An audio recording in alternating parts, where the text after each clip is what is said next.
একবার ভাবুন, নারী জন্মায় একজনের মেয়ে হয়ে, বড় হয় কারো বোন হয়ে, বিয়ের পর হয় কারো স্ত্রী, মা হওয়ার পর হয় কারো জন্য জান্নাতের দরজা। তবুও সমাজ প্রশ্ন তোলে সে কি করেছে। নারী যদি একটু হাসে বলে চরিত্র খারাপ, নারী যদি চুপ থাকে বলে অহংকারী, নারী যদি প্রতিবাদ করে বলে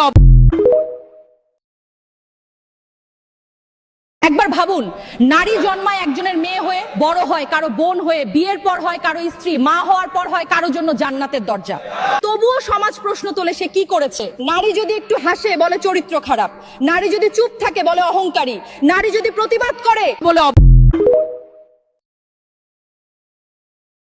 একবার ভাবুন, নারী জন্মায় একজনের মেয়ে হয়ে, বড় হয় কারো বোন হয়ে, বিয়ের পর হয় কারো স্ত্রী, মা হওয়ার পর হয় কারো জন্য জান্নাতের দরজা। তবুও সমাজ প্রশ্ন তোলে সে কি করেছে। নারী যদি একটু হাসে বলে চরিত্র খারাপ, নারী যদি চুপ থাকে বলে অহংকারী, নারী যদি প্রতিবাদ করে বলে